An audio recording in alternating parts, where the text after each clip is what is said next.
What is going on, everybody? Hello, hello, hello. Welcome back. Happy Sunday, happy weekend. I guess it might be Sunday evening for some folks, but I am here with the one, the only Darkestnyte for a little Sunday fun day.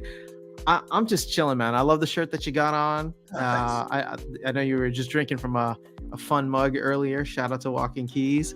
But how are you doing, sir?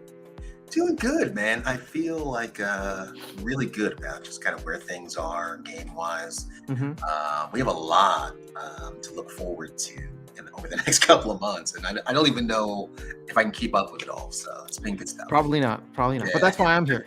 Yeah, exactly. I'll do my best to keep you in touch. All right, hold on. Let's hop through the chat first because I know people have been chatting for a bit, and then I want to get into something not Splinterlands related for a second. So, Stock Jockey, what's up? You are first. Andrew Johnson, good morning. Luthien's in the house. What's going on, Luthien? Luthien, we hope you're feeling better. I know we never got around to Bummer Chum, but we still need to do that at some point.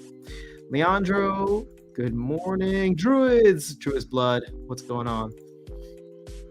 Good morning together in the magic. Grinding Splinterlands and Splinter Forge, very cool. Uncle Aggie will make you rich. Well, not yet. I'm waiting. Waiting. Getting there. We're getting there, but I'm waiting. Luke's in the house. Liberty Guy, what's happening, fellow guildmate? Wibblewee. Happy birthday, Darkestnyte, says Leandro. Darkestnyte in the house. Love the shirt. Shirts we got from Gank and Walking Keys, the one with the dragon. I got mine too. Archmage Arius Knight. What's happened, Powis? What's going on? Let's see. Herps is here. Let's Play TV. Oh, there's a lot of folks here. I was not expecting this many comments, but you guys are all awesome. Hi, all. Good night from the Philippines. All right. Well, thanks for stopping by. We'll be your lullaby. Luthien, I'm feeling better. Yes, just a lingering cough, but otherwise good. I got to hang out with Rogue yesterday. Oh, fun. Awesome. I don't know when I'll be back in Chicago. Actually, I do know when I'll be back in Chicago. It'll be end of June. But I don't know if I'm going to be back there before then, so that's like a couple months away. Dice12, what's happening? Hello. All right, so happy birthday, Darkestnyte. I hope you had an awesome day. And that's exactly what I wanted to ask you about, what you did that evening. What did you think of John Wick 4? Did you stay awake? I did. So, wow, man, I don't want to spoil anything. I liked it. Let's just leave it at that. I mean, with John Wick, you know exactly what you're getting. Mm-hmm. There were a couple of surprises, right? Things I did not expect. But all in all, it was a good time. It was fantastic. Wait, I guess we'll have to do this in a phone call later because I want to know. I don't want to spoil anything. Okay, but you enjoyed it, so yeah, I did. Did I overhype it for you? I think you underhyped it, actually. I underhyped it. Okay, well, I guess that can be valuable. yeah, it was good. I had no desire to fall asleep because I went at like 10 o'clock at night, right? And I didn't get out of there until 1. That was one thing. 3 hours. Wow, that's a long ride. Yeah. Did it feel like 3 hours? It did not feel like 3 hours. I mean, the action, like that's what I was saying. Like, and again, we won't get into spoilers here, but. Like the first half was interesting, but the second half, like boom, just like one after another, it's just nonstop. So I really, really felt it. I will say, and not this hopefully won't be a spoiler for folks, but I kept hearing so much going into it about the stair scene. I thought the stair scene delivered, but I also thought the France Arctic whatever scene was awesome too. So there is one part where even I think I said out loud, "You've got to be kidding!" Like, are you kidding me? Like, damn it! I kind of want to go watch it again in theaters just because I feel like it's one of those. So I'm gonna wait. I think on Tuesdays I go to AMC and they have like a $5 members thing. So I'm just like, you know what? I've seen it already. I can take some time. Now, one thing I did think is while I was watching it, I said this movie would be perfect to watch at home, stream it. Right? Really? Why is that? I've gotten used to watching movies at home, right? So same. I have all my stuff and, fix a nice meal, have a nice drink, pause it, go to the bathroom, like whatever. Like it just. Dude, I've become a sucker for subtitles too. I never thought that would be me. They used to annoy me first, but now it's just like I don't know. I can't watch without them. I saw this like. What did you say? Well, it's just like it just helps for like clarity because like now I'll notice when I'm watching a movie with Yeah. no subtitles, and then they say something, and I'm just like, well, I don't know what they just said, and Right. I'll have to like rewind it. Whereas, Yeah. whereas like, oh, I didn't have to like do that before. Speaking of movies, so I watched John Wick on Friday, same as you. Yeah. Yesterday, though, I was just having a super like chill day. Yeah. But I ended up watching The Big Short again because Oh, one of my I hadn't favorites. seen it in many, many years. I mean, I saw Yeah. it when it came out, and I think I saw it maybe once more, a couple years later. But just with all of the macro stuff, the Manx and everything, I watched it again, and I know it's fictionalized to a certain Sure. extent, right? But Ish, man, it felt like ish. Like I don't. ish, yeah. Because I mean, they dramatized it, right? They A dramatize lot. certain elements, yeah, and I think it's only Michael Burry's character that is like a replica of Real himself. person. Everybody else, like they were all there, but it's like they took some creative liberties with. Sure. They weren't the same names, for example, Yep. but they were based on real people who went through very similar things. Um, I don't know, man. I gotta say that like again, I don't. And this is kind of what I want to bring up with you, since we can talk a little macro before we get into Splinterland stuff. But like, I was much younger, and I was not in the workforce yet during like 2007 2008. I was still in school, so for me, I knew that it was happening, and I knew that it was an easy thing to like blame, like, oh, it's gonna be hard for me to find a job after college, like whatever. But I don't remember going through it in the same kind of period of time, because it all just seems like a blur. And like 2007 through 2009 just seems like oh, it happened, versus like living it day in and day out.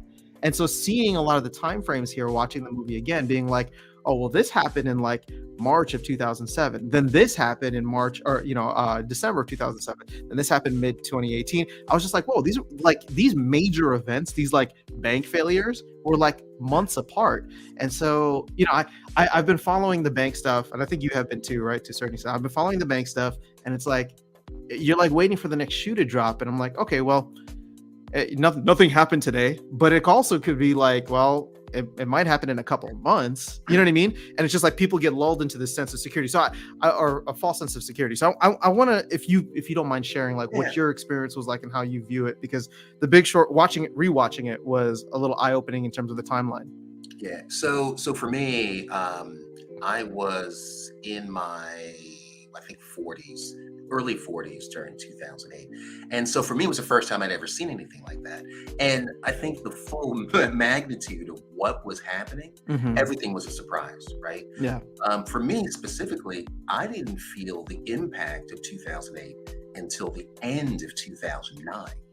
Right, Really? so it was a Okay. whole year later, right?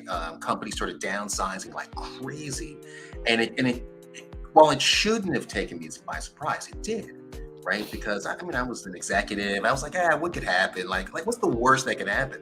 Yeah. And that some of us were laid off. I got laid off.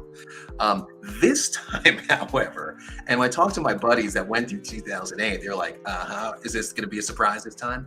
And we're all like, absolutely not. Yeah. So there have been years of preparation for what happened, to prepare us for what's happening now.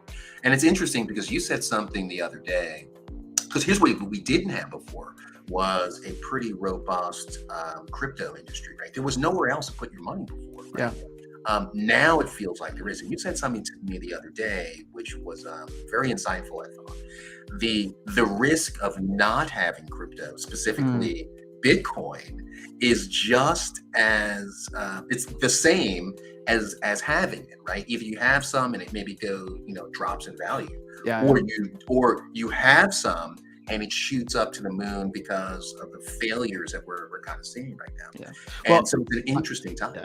I don't want to take credit for that. I heard that from Balaji Srinivasan, and it was actually they're not equal. I thought the statement was profound because he said it's actually more risky to not hold Bitcoin than it is to hold Bitcoin, right? At least with Bitcoin, you know what you're getting, right? You self-custody that asset, and we've seen it now for like 14 years survive a bunch of different things. So it's like, could it go down in value? Sure. Could it go to zero? Maybe. But that's like, we've seen they call it the honey badger for a reason, right? The thing just keeps getting stronger and stronger, versus like, that dollars and fiat currencies are getting devalued at like, rapid rates here. You know, So it's interesting. My great grandfather emigrated, and one of the things he did when he came, it was early 1900s, right? mhm, So he emigrated with a bunch of gold, right? And he came here, settled in a pretty decent place in New York. Um, and I think to myself, would I be able to do what he did a little over 120 years ago, right? yeah, How would I do that, right? Would I just grab cash that might not have any value, right? Would I risk carrying, gold, out in the streets? mhm, Probably not. But what would allow me, if I decided I wanted to emigrate somewhere, what would allow me to do that? Crypto. And I yep, would look for a crypto-friendly country to go to. yep. Well, for people who are just like into crypto and like are new to crypto, for example, especially like with this game, like Bitcoin was created in 2009 as a direct response to the great financial crisis. And I would highly recommend watching The Big Short again, because what I forgot was it wasn't just the bankers. It was not just the bankers who were fraudulent, and they weren't just being stupid, they were being fraudulent. It was also a lot of the regulators. Yeah. Oh, And yeah. and And like we've seen this. and so like it just, and now whenever I hear regulators talk, I think I'm just like, well, they lied once, they could do it again, right? And I'm not saying I have no idea what's going on right now, but we do know what happened in 2008. And so it's just like, if you could, what's that saying? Like, history doesn't repeat, but it often Short rhymes. times, absolutely. But So here's the thing, right? We just saw the same thing again with FTX, right? They've been messing around mhm, with XRP, suing them, and all that stuff. But right in front of them was the biggest scam ever, yeah, and they literally said, "Oh, don't worry about it. Keep doing what you're doing." Right? I'm like, what just happened here? Right? And it sounds very yeah. simple.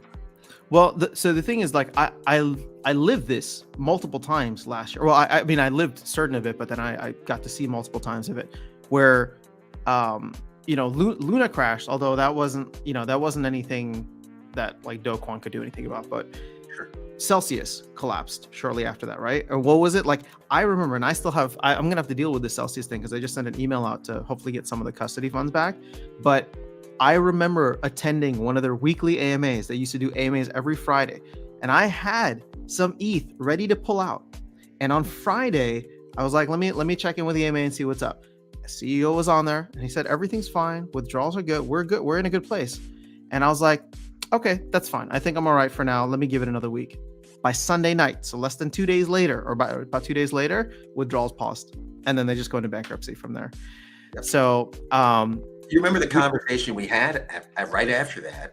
yeah, That would made me pull all my ETH out of staking and Lido and all of that stuff. I was yeah. like, yeah, no.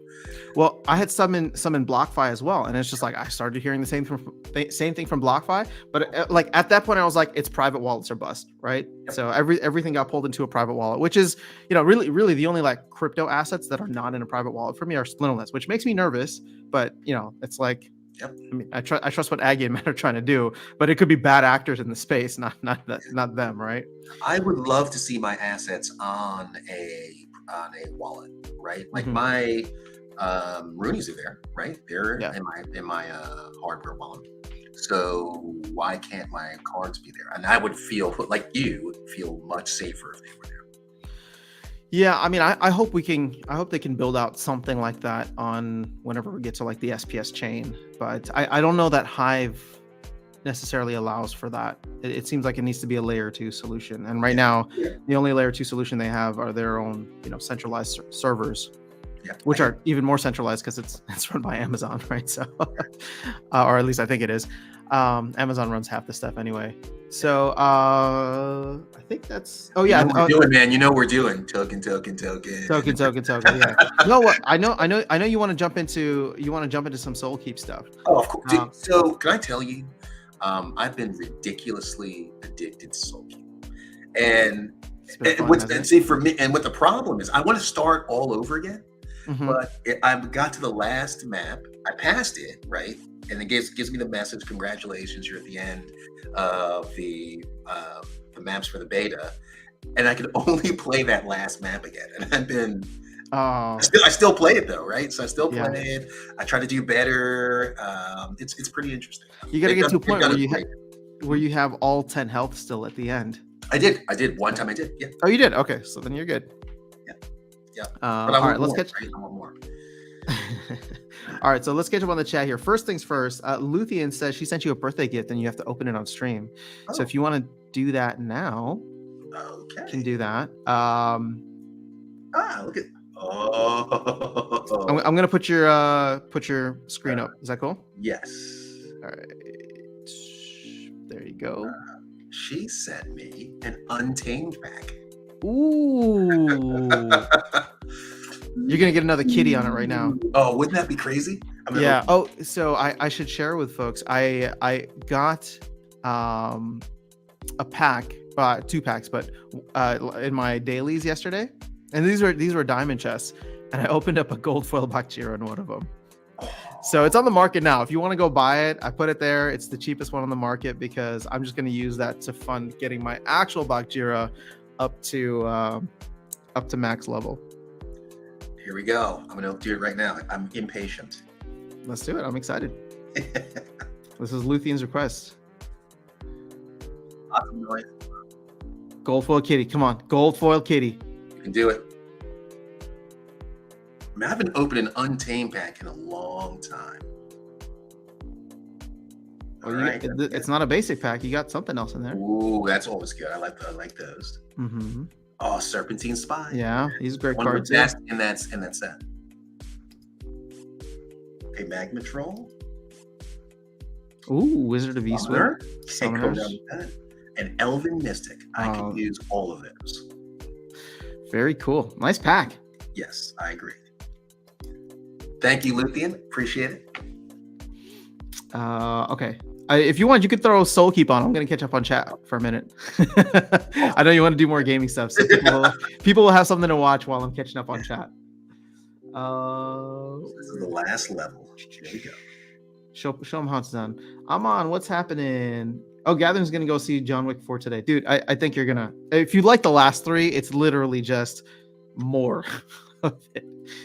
I saw there's some plots in Area 51 for sale, $700 each. Oof. Yeah. I mean, you know, I hope it's because we're just going to have constant parties in Area 51. So maybe that's why they're priced so high. Jedi Sky Knight, what's going on? Dice 12, didn't realize yeah, it came out last just a couple days ago. This is opening weekend still. But yes, RIP Lance Reddick. Tushu, good morning. Gather Magic, where did everyone end up? I got 51.725. I'm in 51.3. So if anybody else is in 51.3, I actually want to know who all is in my actual tract in 51.3. So if you're in 51.3, let me know. But I know I have some neighbors already, which is kind of cool. Tinfoil hat time, says Druid's Blood. I don't think we got into too much tinfoil hat stuff. No. Do you have any tinfoil hat things? I do. Let's see. No, I just have a tinfoil hat. Just a tinfoil. I'll put it on when it's done. When it's really done. Sounds good. All right, Gather matches with Credit Suisse and Deutsche Bank going down. It's only a matter of time before it hits the big banks top 5. Gosh, again, it's not like I want this stuff to happen, but I am really worried. And yes, been buying a little more Bitcoin. How's the deposit interest rate in U.S. banks now? I think the highest that I've seen, and this is with like a smaller bank. Let me see.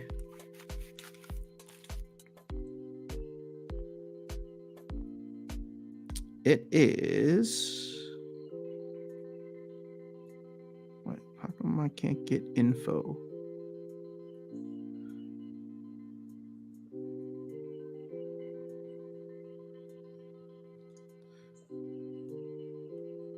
I think it was like 3 point something percent. Sorry, I don't know why I can't get my information for this.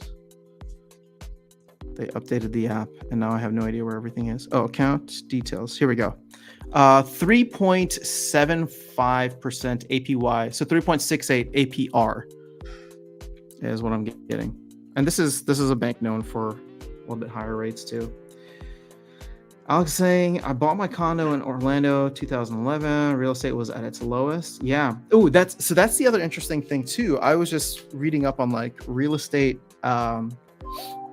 real estate trends, and they tend to follow on like a 2-year, like 18-month to 24-month lag on when the market bottoms. So we had like the market bottom 2008, 2009, and I think the real estate market actually bottomed in 2011. So you bought in at a good time. But it makes me wonder, everybody who's been saying like, oh, just wait for the other shoe to drop on real estate. It's like, oh, that's actually backed up by a lot of data and previous things. Like if 2022 was the bottom, right, then real estate could bottom out later this year, sometime next year, and there'd still be, I don't know. So we'll see. Drew His Blood lost millions on my marbles in the Big Short. Yikes. I think it's 3.5, 3.6. US cash will always have value. It just won't be as valuable. But compared to other currencies, that's still going to be the strongest. Gather Magic, 1 ounce silver coins are the way to go. Easy to accumulate and a great way to protect yourself and leave a nice nest egg for your kids' grandkids.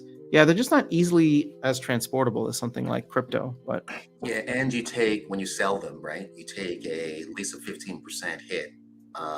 Is that true? Why is that? So there's a fabrication fee for coins, right?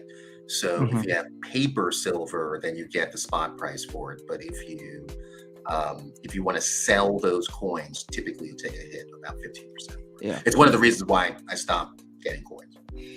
Yep. Silver doesn't pay you. Drew's Blood, did you get the DEC I sent? So much for Darkestnyte. But yeah. So all that DEC, I looped in everybody's contributions, and we bought land and a couple of what's that called? Tower defense packs. But yes, I got it. Darkestnyte Drew's Blood was one of the contributors to your birthday fund. Yes, I need to still reach out to people individually. I've been involved. I sent him the list. He's just been too busy playing tower defense.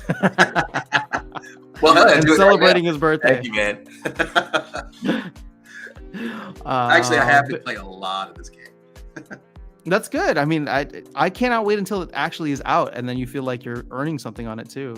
I don't even need to earn. I just hope that you don't get bored of it so quickly that like when it actually comes out, you don't care. Well, I've been playing the same maps for the last 48 hours, so I don't know if that's gonna happen. But it's fun, man. And hopefully they'll continue to release more and more. Yeah. So Baron, one thing I did notice though, when I play on my tablet, it's really slow. So I think I have an advantage playing on my tablet. See how fast everything's going? Right? You can turn the speed down. Can you? No. Yeah, top right, there should be like a little button there. I think you have it at 4x speed right now. Oh. No, not settings. Sorry, it's like to the left of your mana. Oh, right there. Yeah. Oh. So I think it's like 1, 2, and 4x. I did learning something new every day, and now it's gone. So. Well, when you start, when you hit start, it'll pop up.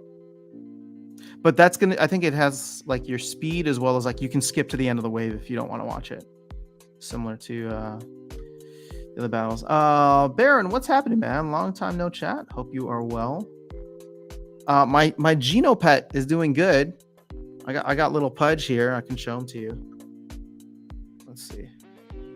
I feed him every day. I pet him every day. I'm not quite sure. I apologize because I have not been following everything else that's going on with Geno pets. But I know you guys have awesome discussions in Luthion's Discord server. So I'll need to hop in and figure out what's going on. But here's Pudge.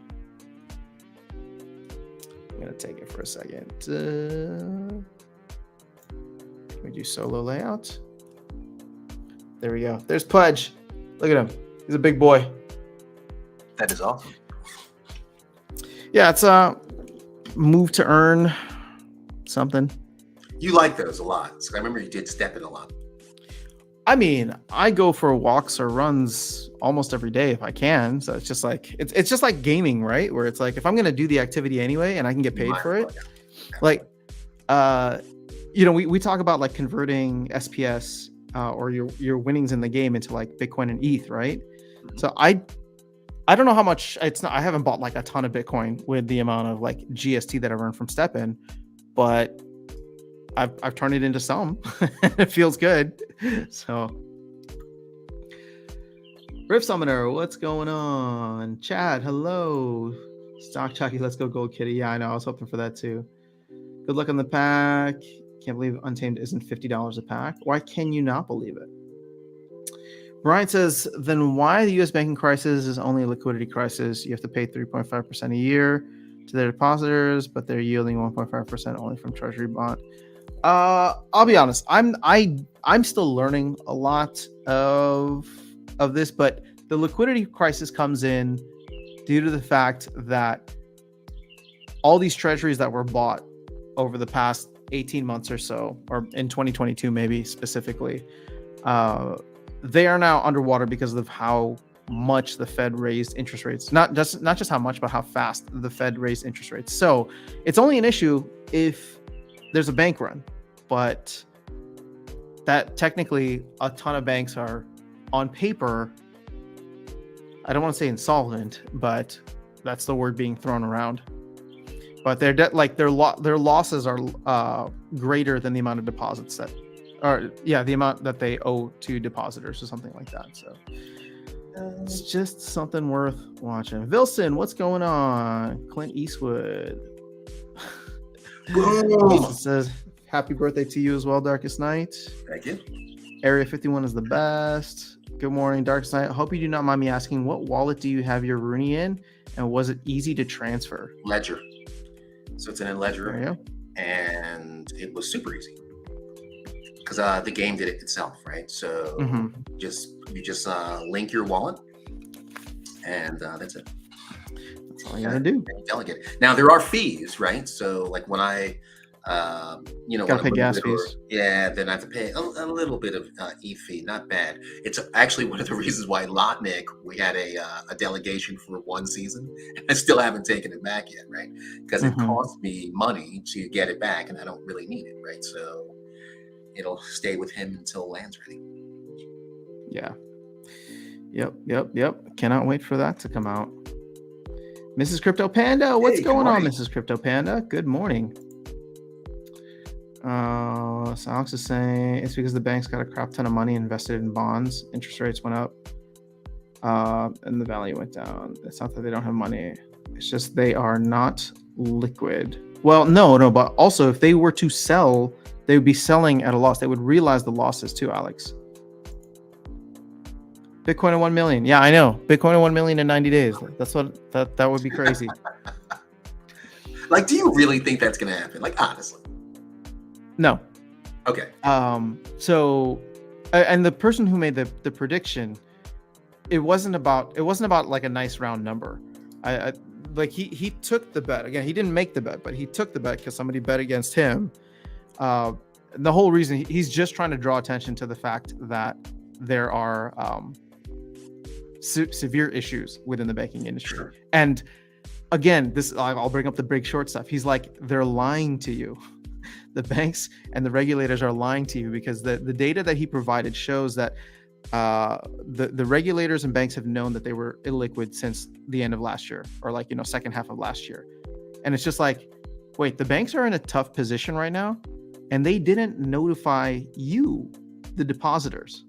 Like, this is your money that's in there, and they're not notifying you of the significant risk. And it's just like, again, watching The Big Short yesterday was like, I'm seeing all these people again, and it's romanticized in the sense that like these are all the guys who won, right? These are all the guys who saw the flaws in the system, bet big against it, and made out like bandits afterwards. So part of me is just like, well, if somebody's calling BS in the system, I have now been trained to listen. Why? Because somebody had told me early on that Celsius was insolvent. They told me like 2 weeks before the Celsius shut down withdrawals. And I was just like, oh, interesting. I'm hearing rumors, blah, blah, blah. Then you heard the same thing about BlockFi. You heard the same thing about FTX. You know what I mean? Like there's always a bunch of rumors, and then all of a sudden it happens. And then anytime they come on and they're like, hey, everything's great. We're doing good. It's like the Fed's having these like meetings now, unscheduled meetings. And it's just like, well, maybe there's something to it. I don't know. So again, it's not about the 1 million. It's about the fact that there are issues there, and that the only exit, or the best exit, is Bitcoin. Well, actually, the only exit is Bitcoin and crypto. So here's an interesting thing. If you want to see this kind of how it's already played out, go look at the financial crisis of Greece. right? So a Yeah. couple of years ago, they crashed, and the banks basically were insolvent. And what they did in Greece is they passed a law that the banks could take the deposits from their clients. They could take all that and then give them stock in the failing bank. That law was Yeah. passed all through the EU, and I'm pretty sure that we adopted it as well. Have you? There's a great video from Coin Bureau on bank bail-ins, and this is something that was put into law after the 2008 financial crisis, which essentially, so a bailout for a bank means that they get money from the government, right, in order to cover their losses. But Yep. bank bail-ins means that they can use depositors' funds. And so I'm just like, wait a second, this is something new. Didn't FTX just get in trouble for that? I mean, there's just so much. Didn't that just happen? Man. I like, again, this is why I like, again, this is why I've gotten into crypto and why I've become so much of a Bitcoin maxi, right? Because it's just like, at the end of the day, not your keys, not your coins. And I worry about the day that all of a sudden it becomes, not your cash, not your money, right? If it's sitting in a bank. Again, this is not me thinking or hoping for the collapse of the US or the global banking structure, but it makes me nervous that like they've messed up enough that they're going to have to do something in order to fix it. So it's either like it gets worse, people get scared and they exit, so they buy Bitcoin, or the government's forced to print money, and they have already started printing money. And we saw what happened when they printed money in 2020, right? That led to a massive bull run for all assets, not just crypto. But it was nice to see that overlaid with the Bitcoin halving, right? The Bitcoin halving cycle. But it was like everything was hitting all-time highs. That V-shaped recovery, real estate was high, stocks were at all-time highs all throughout 2021. And then they had to put the brakes on because inflation hit. So Lynn Alden, who I really respect as an analyst, she said that like we are going to be plagued through the 2020s, this decade, by inflation. It's going to be the monster that never really goes away. It we'll quiet it down for a little bit, but it'll come back. And so it's just like, all right, even if there's another crazy crisis with the banks that happens now or this year, it's like, well, they print a ton of money. They've already gotten inflation down from like, almost double digits to whatever, 5%, whatever it is now. Yeah. And then all of a sudden it's like they continue getting inflation down, but then a year from now, 18 months after all that money printing, we're going to feel it again. So I don't know. It just, and again, what happens then? What happens to the price of Bitcoin, right? Infinity over 21 million. So, and here's the thing, right? So if, let's say Bitcoin, let's say it goes to 100,000, right? What does that mean for us? Right? What if all of these things that we're talking about actually happen, and people realize that crypto is an alternative, maybe not the only alternative, but an alternative? What does that mean for us who are holding digital assets, right? We're playing a game that allows you to get, to get tokens and coins and to be a part of this. What does it mean when everyone is flooding into the space, right? And they're just looking for ways to make some crypto. Well, right? I mean, again, I hope that if Bitcoin goes up, that'll increase interest in crypto more broadly, right? That'll come down to the altcoins. But my perspective with this is like, if people are running to Bitcoin, like non-crypto people are running to Bitcoin because of what's happening in the financial system, they're not running to Bitcoin because like they see opportunity to make a ton of money and therefore dumb money comes in. You get desperate money that's coming in that doesn't want to take on anything more risky than something like Bitcoin. So I don't know that it necessarily trickles down into the SPS, the SPS token or the GLX token. But again, I think no matter what, rising tide raises all boats, right? So it's just like once people are in the space and they're like, well, what else is out there? So let's and to the team's credit, I think that they do a good job of like trying to have as much of a decentralized approach as possible. Yeah. So did you finish it? Thank you for making through our closed beta. Please share your feedback. How many times have you beaten it? I hope you're ashamed to say. Not on stream. A lot. I don't know if this was real or not, but somebody said that after they beat it like a certain number of times, it opened up level 3 for them. Oh, lies. It was a lies? Okay. because if it's more than I've already done, that's a lot. That will be excessive. Okay. They posted a screenshot. That's why it was. Oh, really? Let's see. Well, I mean, it's in the tower defense thing, but I wonder if maybe it was just. I thought they posted a screenshot. Maybe not. So, I mean, I could finish it pretty much every time. So what I do is I try different strategies and just different placements and things like that. So, but I kind of know what's going to happen, right? So I think it might have just been a glitch is what they saw, where like they were able to start playing, but then the double coconut team officially closed it down or something like that. Okay, that would make sense, yeah. But I mean, again, getting up to this league, it's been a lot of fun. All right, well, maybe it's not there. Maybe I'm misremembering it. But either way, I'm glad that it's been fun. Yeah. So what I realize, and my regret now, is that I did not do the pre-sale to get a hero. I think having a hero would just be perfect. Well, but you can go buy one on the market now. And I probably will. Yeah. I would make the argument, and I know, the team is trying to sell packs and they're trying to fund this thing, and they should be, right? Yeah. But I wonder how much these heroes are going to go for, because in order to secure a hero, you would have had to spend 500, or you would have had to buy 500 packs, I think, for the pre-sale, which at the time was that $5 plus a voucher. Yeah. So that's like that would have been pretty pricey. Yeah, that would have. Yeah, it's like $2,500. That's not including the price of vouchers, right? I guess DEC was below peg a little bit. Yeah. But yeah, I don't know. Unless the pack. Well, and I guess what's been nice for people is they've been earning, right? Just by holding the packs, they're getting a little SPS here and there, which is good, since November or December maybe. But I don't think the hero is going to be like $2,000. Which is true, right? So, well, we don't know, right? So, sure. But I think hopefully there'll be multiple heroes. They'll have a type for you, right?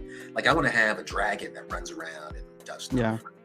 Heroes would be a great way to do like promo cards, right? So the version of promo cards where they could team up with another company or another game or celebrity. Yeah, there you go. Imagine a Waka Dragon running around. Here you go. Spitting poison everywhere. But then it does nothing. Because half the time the poison doesn't work. Oh, it's only 50%. Yeah. Oh, guys, you guys are hearing the true. Tell me how you really feel. Yeah.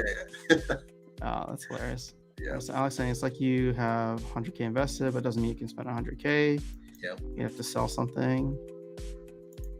Well, again, it's like you bought an apartment for 100K or a condo for 100K.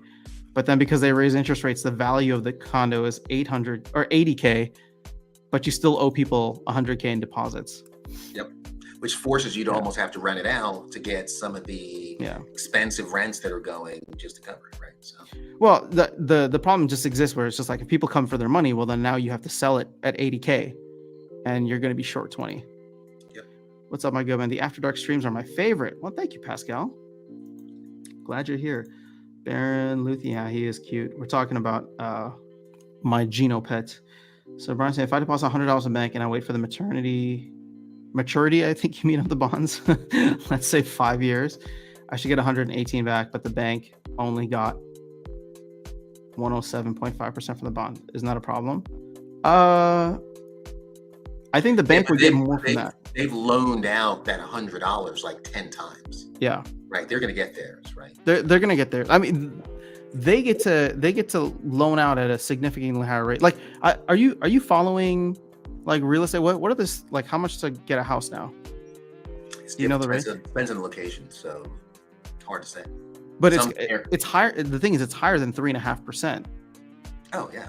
Yeah. So and that's what the highest like interest rate that I've seen paid out to depositors is. So they're loaning out your money for significantly more, and then giving you just a little slice. Yeah, but it's not just that loaning it out for that whatever percent, right? They can loan it out again because the person that they loaned it to deposits it into the bank, and then they can loan it out again, right? 10 times, I think it is the average. It sounds like $100 turns into 1,000. Sounds like an infinite money loop. Yeah. Gregory Levenfield. This is the first time I'm seeing your name here. Welcome to the channel and welcome to the stream. It's good to have you. The Chuny. So you can store SPS and DC on a ledger too? Yes. Yep. Oh, on the Ethereum side. Yeah, but it's expensive though, right? So Yeah. when I first started messing around with it back in 2021, I still have a little over 600 SPS on my ledger. It's too expensive to move it on. Mm-hmm. Yeah. So SPS and DEC were bridged to ETH. So that's the only way that you could do it, Chuny. Can't do it on Hive directly. What you do is you add token under Ethereum. Mm-hmm. Actually, you can add it under Tron as well. I think they've stopped Tron support though. Oh, really? Yeah, the game itself has stopped Tron support. The token contracts might still be active on Tron, but I feel like it's pretty much a dead chain at this point. Yep. So it sounds like insolvency more than liquidity crisis. That's the word being thrown around. Definitely insolvency. Give your feedback, Darkestnyte. I already gave it. You can only do it once. I was like, send more maps. If they notify people, they will cause a bank run. Absolutely. This is why I bank with investment banks. But the problem with the bank run is most of us have direct deposit for our jobs, right? So what, you're going to go back to getting paper checks, and then what do we do with them when we show? Where do you catch them? Where do you catch them? Exactly. So we are invested in this system, and we can't have it fail, right? Pay me in Bitcoin. Well, but there are options. If you go to Coinbase, you can have your paycheck deposited there. But they're under siege, right? So they're under siege from the SEC, yeah. Yep. It's going to be a very interesting couple of months or years. Yep. So Baron says it's a double-edged sword. They lie because it might break the system, but then no one trusts them because they lie. The only way is transparency. Yep. I agree. Well, again, right? Like it's they feel like they're lying for the greater good, but the problem is that you just lose everybody's trust. So the question really comes down to, how do you prepare for what you think might happen with a banking run, right? Or a bank run, right? Mm-hmm. Do you start carrying cash? I haven't carried cash in forever. Well, right. Okay, sorry, go finish that. Yeah, and if you do, is it going to be even worth anything? Are we going to go to the point where we're putting, cash under our mattress? Right? Like, where do you put it? Yeah, or wiping your butt with it. Putting it in a wheelbarrow and burning it for. I'm curious to know if you can give a prepper's or survivalist perspective on how you're viewing like the financial side of things, right? So just the finance, like what would be the things that like you would prepare for, like what the things that you think about and potentially prepare for? And again, it doesn't have to be crypto related, but I think since we're on the topic, and I know you're into that stuff, if you don't mind. Yeah. So I don't think we'll starve, right? So I think the government has ways of getting us food, right? I think that's the basic things I think we'll have. But it's the breakdown of the social stuff, right? So let's take a cop. They have a family too, right? And if they're not getting paid, the chances are very good that they're not going to risk their lives, and they're going to stay with their families, and they're going to do all the things that families do, right? Mm-hmm. So the thing that I try to prepare for, and I'm most afraid of, is when I dial 911 and the dispatcher, if there even is one, will say, "Oh, it'll be 24 to 48 hours before we can respond to your call." Location. Again, it's not a complete breakdown of society. It's just things that we're used to right now just don't happen in the time frames we need them. So in a world like that, how do you prepare for something like that, right? How do you get to work? How do you get the value that you put in for work, right? So these are the things that I spend a lot of time thinking about. So and the answer to the question is, I don't know. There are basic things that I need, and I try to have those things, right? I would expect, like, for example, brownouts, right? Power generation not being pretty reliable. We're already starting to see that. How many times have I called you and said, "Hey, man, I'm in the middle of a blackout"? No, you did I'm a like, stream. why? You did one of the Splendorless TV streams Yes, during a I did blackout. one during You could only do that because you were prepared. because I was prepared, right? So we're starting to see these things more and more, and it's easy to say it's a normalcy bias, right? It's easy to say, "Oh, this is just a blip," but what if it's not?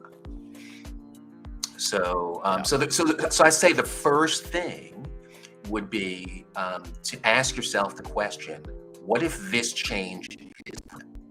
That's it. That's the best thing that you could probably do at this point. And if it's not, then you count yourself lucky and you keep on going. But if it's a permanent change, the sooner you realize it, the better off you'll be. Yeah. And I think Liberty Guy is on there. He's a prepper, I think, too. I wonder what he's saying to that right now. Yeah, you know, the After Dark Fest is going to be quite fun this year. We're gonna be in my backyard in tents. We're gonna be having these types of conversations. I think the entire, and especially if it gets worse, we'll definitely be talking about a lot more. When are we shooting for? Are we shooting for like July? I would August, think July, September, July, August. Yeah, July, August. It's not too hot. We'll be able to. That's what the pool's for. Do you have a pool? Well, it's a community pool, but it's a community pool. We're gonna take it over. All right. Well, there you go. I mean, I'll start looking up dates for this. Now I'm getting all my other like Q2 trips planned, and then afterwards we can start to figure out what to do. Yeah, I'm looking forward to it. So I know we're not gonna have everybody stay at your place. I need to figure out where you're at, and then find some good spots in Atlanta where we can congregate around. Hopefully, like a venue or something. There's plenty. Yeah. All right. So Chudi's saying the things to learn from 2008 is that you should stay at the favored banks of the Fed. Too big to fail. Yeah, but even those, I mean, that's what a lot of people will end up doing. But part of me just wants to exit. Our deposits aren't yours; they are the banks. Don't worry, CBD will save us all. This is what I worry about too. That the bailout will come in the form of a CBDC. So I expected that 2 years ago, though. Yeah. So I mean, we're late. Well, here's like, let's say you have like deposits in a bank and the bank goes under, and they have this whole like Fed Now program, which isn't technically a CBDC, but it could be the building blocks for one that's coming out in July. And it's just like, if let's say your deposits are in a bank that goes under, what if instead of like printing money, the government just offers you a chance to be like, well, here, in order to get the full value of whatever you had deposited, you can accept it in US dollar CBDC, right? In their specific coin. But now you're fully in their system. Well, so that's the thing, right? If they do that Yeah. and no off ramp, that's slavery, right? So we'll have to see. But if I can spend it on Bitcoin, they're closing the exits, man. Yeah, All these banks are going down, and they're like going after Coinbase, going after Kraken. Yep. So no, don't bank with the plebs bank. With an investment bank, get a brokerage account. You'll be fine. So, and don't take options as compensation from a bank that cannot be exercised at your discretion. Oh yeah, no. We're getting a ton of financial advice here. All playing with numbers on balance sheets, all good until customers. Yeah, I know. My favorite darkest sound in the house. What's going on? International Travel Channel. Yep. Charles Schwab, Fidelity. Isn't Charles Schwab was trending on Twitter earlier this week because I don't fully understand this, but they had very high like credit default swaps. I think same as Deutsche Bank. So just curious what that means. AfterSound, adding utility to specific plots, $700 for a plot in Area 51. Oh, you're saying I'm... Dude, I totally want to be in Area 51, man. You got to come in. A lot of people are, I don't want to say confused. They're not accusing me, but they're like, the reason plots are so expensive in Area 51 is because you're there. Damn. I'm like, I didn't mean for that to be the case. It's not like I can do anything special. How would I even? I mean, whatever. You know what? I'm gonna own it. We're gonna throw parties all the time at Area 51. So if you want to come in, you're just gonna have to pay whatever the premium is. But it's not just me. There's a lot. I mean, everybody on that stream. Actually, no. You guys all went early, right? You're in 48. If B&B can be stored on a ledger, can you store it that way too? BSC is so cheap compared to ETH. All right, so these are the land plots that are for sale, but how can you tell where it is? Hold on. Let me. Oh, these are not these. Wait, you can't sell already claimed, can you? No, you can. Hold on. Let me. I literally just was looking at this the other day, but let's see if I can remember. So here, I'll share my screen real quick. Because I was trying to see if you could see everybody's lands. Yeah. Like, because I want to know who owns what in Area 51. But see, there's two for sale. Okay, got it. That you can see. So if we go to for sale, and then go to this one, like this at the top right, the middle box here. So if we go to 51, Ritru is the one. So these are the two for sale being sold by Zenrock. I don't know who that is, but 51.342, 51.343, which are, yeah. So they're, I mean, this is just one person trying to jack the price, and for what it's worth, which I don't think is worth much, but it is a couple of plots away from me because I'm 46 through 48. So, and I think there's 46 through 48, so 44 and 45. Junie, is that you at 44 and 45? Yeah, I would wait. Once things start opening up, you might get some other folks that choose to sell there. Where are you at again? I'm gonna have your back. Yeah. And I know you did two separate ones, so if people want to be near you, now they can figure out how to get there. Yeah, but I wish that I had. Hold on, where am I? Give me a second. Oh, I know why. There we go. I am. I think these two. Yeah, here we go. So I am here. Gotcha. 48, 10, 48, 63. You're in your keys then. Yes, that's why we did it on the stream for his birthday, right? Yeah. If I had known, I just didn't click Area 51. If I had just realized that, and you should have been on stream. Hey, Darkestnyte, you sure you don't want to be in Area 51? And I would have claimed that other deed. All right, so I'll say that I'll say this out loud because I was doing the analysis beforehand.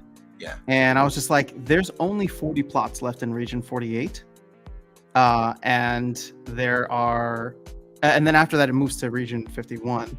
So so I was thinking that, and then Virus messaged me, and he's just like, "Are you going to claim early because there's only like 40 plots left there, or are you going to wait?" And I was like, "I think I'll wait because we'll see what happens." I don't know if you saw it, but I actually texted you. I did. I did. Yeah, and I was like, I'm gonna wait.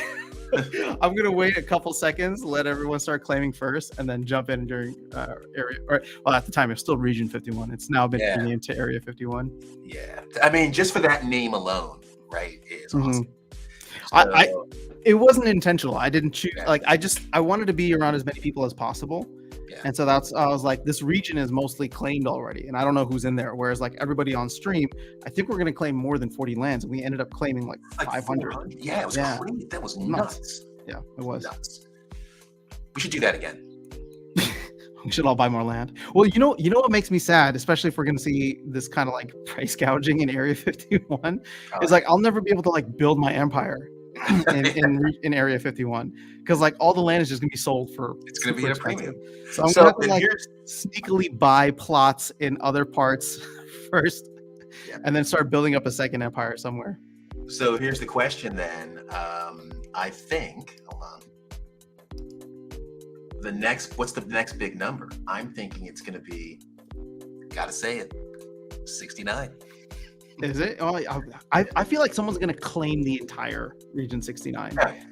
But if they don't, then sure, maybe we'll grab another plot. It's right there by the lake and a mountain. Yeah, I think that's going to be the next. I mean, what other number is bigger than 51 after that? 42 would have been a big one, right? 42 would have been a big one. Yeah. Yeah. I mean, it's gone, right? So So 42, 51, 69. Is there any There's plots good available. numbers? There's 11. Excuse me, there's 11 plots available in Region 42 for sale. There we go. And if you're a Hitchhiker's Guide to the Galaxy fan, that's the reference there. So yeah, interesting. Wait, where's 69 again? Oh yeah. Oh wow, that's next to the ocean. Next to the ocean, next to the mountain, next to a lake. Yeah. Yeah. And it's in the this one, right? Fire. What is it called again? Crypto. Central Fire. Yeah, Central Fire, right? Everybody wants to be in there.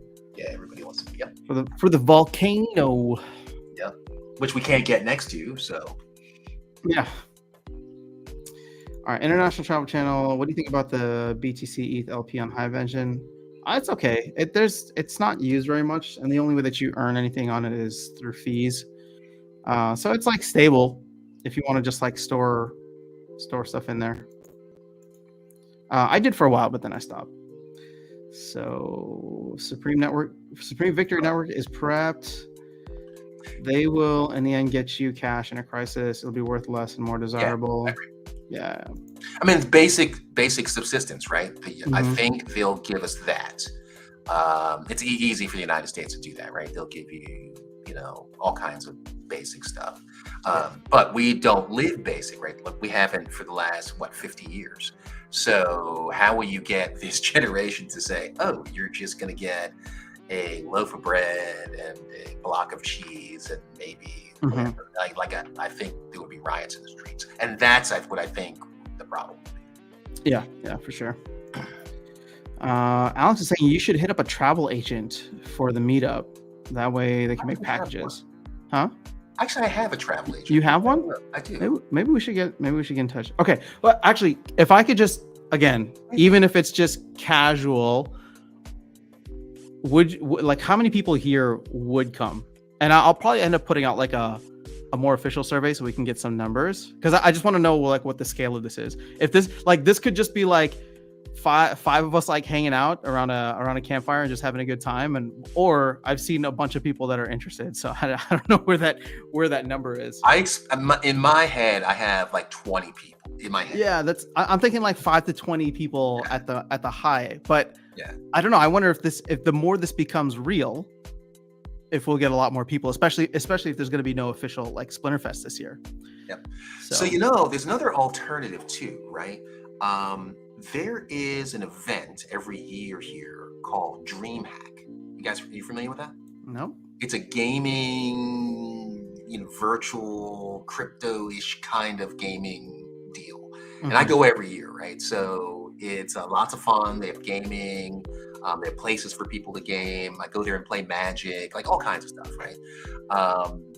And it's right, I believe it's right at the World Congress Center. Wait, is it? Yeah, it's at the World Congress Center. There's tons of hotels down there. That might be an option, right? It's not very expensive.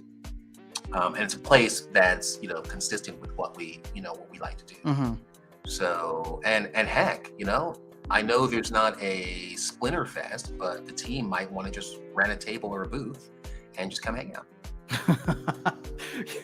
Dude, I'm sorry. It's like hitting me now, the scale of this. The like, we host the After Dark Fest that Splinterlands comes to have a booth at. But let's make it happen, man. I think this could be a fun thing. There's a ton of really cool people here in the community and specifically on the channel. So this started off as just like, oh, we're all gonna go crash at Darkestnyte's house. Not really, but like that was like the running joke. But it's like I want to go hang out later this year. I think we're gonna get Summer of Splinterlands and who knows what other crazy crypto stuff. So I think it could be a fun time just to hang out. But the larger this potential. So here's the thing, right? I view the team like us, right? So like you've met Aggie, you've met Matt, you met their families, everything like that, right? Like I would think that they would want to just come hang out. Yeah. Right? Like these are people that are making a product and don't use their own product. I see Matt playing the game all the time, right? I got my butt kicked in a brawl by Nate. Right. Yeah. So, I mean, I think if they knew people were coming just to hang out and have fun, Yeah. and they didn't have to really do any work or prepare content, I think they would come hang out. Well, I do plan on asking the team for direct support. Whether they give it or not, we'll see. Yeah, But if we're gonna have, I mean, even like 10 to 20 people there, like yeah, to me, that's a significant like meetup for the game, or around the game. And two things. One, I want to have a tournament, right? yeah. Oh, for sure. Some kind of like in-person tournament or some kind of thing that could be more focused, where we're all there in the same room, kind of playing against one another. Similar to what the vibe that we had at Splinterfest. Obviously not the scale of something like HyperX Arena, Yeah. but I do want to do something like that. So if the team wanted to be a part of that in any way, meaning that like if I had to get, I would ask them probably for like temp accounts, right? Yeah. So for Yep. for people, so I don't know if we'd be able to get ghost cards, but at the very least, it would be something cool where if everybody got temp accounts, then from a safety perspective, it's like, all right, well, you can bring your, everybody bring your own laptops or whatever you want to game with. And or we find actually not that, but we can find like a gaming lounge, for example, and then you delegate your deck for the weekend or for whatever this event is to that temp account, so you're not having to log in from your main account. Yeah. I would say, I mean, I think we all know. I think we all have laptops to play on, right? Or, I mean, it's hard to say, right? I guess you can't really say what people's resources are, but I would love to just not worry about having enough computers like we had at Splinterfest, and just everyone is just kind of Yeah. The responsible for having their own. only issue is from like a safety or security measure. It's just Yeah. like if everybody's just on the same Wi-Fi or on like a public Wi-Fi, Yep. you know what I mean? Like I don't know how much people would trust that, and I wouldn't want anybody to have like a negative experience where they come in and there was some Sure. bad actor Yeah. who like just was able to hack in stuff. So then we need So a. Yeah, I'm sorry. oh yeah, so no, sorry, I'm just rambling on, but these are the things that I'm thinking about. If like we're gonna have people there and it's gonna be an event, then like maybe it's better to host it at something like a gaming lounge where there's computers, and you can bring your own if you want, and then we can like tether internet from your phone or something. But And just make sure you have a VPN, right? Maybe we get some Mhm. free trials of VPN software. yeah, okay, that's gonna be one of my projects this Yep. this week. Yeah, actually, I got some time later this So week. if you want to set up a call, me, you, Walking Keys, I think Gank wanted to help, right? Mhm. There's a few of us, Liberty Guy, Tails. There's a bunch that said that they want to help plan the show. Well, so I mean, and I love it. We're gonna get everybody involved, but one of the things when it comes to like planning is the too many cooks in the kitchen type of thing. So what I want to do at the very least is just target like a couple of weekends potentially that work, right? And then maybe put a poll out there and see like what would be the better weekend. We'll try to do X, Y, and Z, and then start looking at like Venues. potential venues and potential like lodging. Yep. And again, like I feel like I want it to not be like an official event. I feel like it's turning more and more into official event if we have a lot of people. Yeah. But again, my thing was like I want to go visit Darkestnyte, like hang out, talk about crazy stuff, and play Splinterlands and play video games, right? But it's like the more people we get, I want to keep that vibe while also having some kind of like official contest if we can. Yep. And So- you know that Weird Beard will come, I'm sure. I mean, again, everybody's welcome. We're just gonna have we're just gonna have a good time. To me, what I'm most excited about is designing some kind of like tournament that we could do in a live space. I think that could be really fun. That would be super cool. And if for any reason we are able to get access to like ghost cards in some way, then that would be awesome. But I don't want to get my hopes up on that. My addiction just kicked back in again. Go ahead. All right, play, because I got to catch up on the chat here. People are commenting, and I want to make sure we address them. All right, so we're crashing Atlanta now. I'm ready for another vacation. Hotlanta, here we come. All right, so there's at least 2 there. I'd love to get my BTC back from Gemini Earn. Oh no, Gemini Earn. That was another one. So as soon as Celsius went down, I forgot about that. But I took everything out of BlockFi and Gemini Earn, and I'm glad I did. But I'm sorry, man. I hope they can figure it out. The stuff with DCG, Digital Currency Group, which owns Genesis, is not. I don't know. I'm following it, but hopefully they can figure something out. So what is going to happen to our 401ks? I'm considering cashing mine out and buying BTC. Oh my goodness, that's quite the move. I'm leaving my 401k as it is. I don't think, like, I'm not trying to exit the system entirely. I just want to have insurance. AfterSound claim land. Right? Diversification is the way to go. Yeah. AfterSound claim land, and it was Naruto run. Can't wait until you can click on a region and see who owns it. Yeah, me too. I'm excited for that. Oh, you're at 49. I don't know who's in 45, 44, and 45. Region 69, I guess. Yeah, that's what I think too. That is the year I was born. 2 more plots to claim. 9,900 in your tract. Oh, awesome. Drew's Blood, you're a neighbor as well. Oh, and you have region 11. That's amazing. All right. Well, maybe the thing is, I know that it's not beneficial to own land across multiple regions, but I kind of want to just be like all over the place and just like, have my little businesses pop up everywhere. I'm going to want a debate with Tails. We'll see if Tails comes, but you guys can have a debate or a pillow fight, whatever you guys prefer. Mrs. CryptoPan and I will come. Amazing. All right, so Luthia might come. I mean, we're already probably like anywhere from like 10 to 15 people. That's why all the people I know, right? Yeah. So depending on the timing, me and my other half will be down. How about we all pool our resources, rent a large Airbnb or B&B houses for the weekend? Nice. That could be something.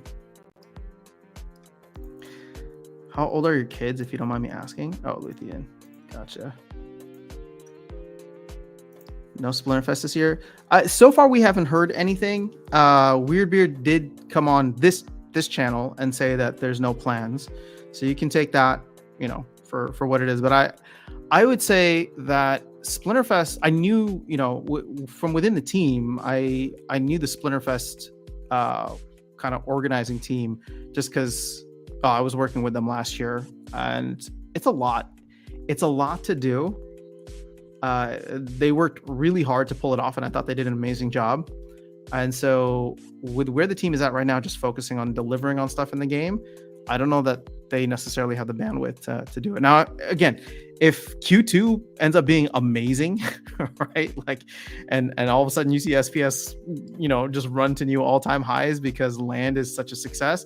I don't know. That could probably change things, and they could like fast track something for this year because it is the 5-year anniversary.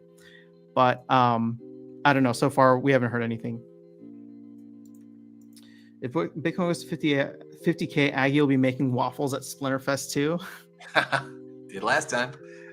Yeah, I come with my own. Oh, did you see Gold Matter's post? I did not. Oh, so Aggie was in San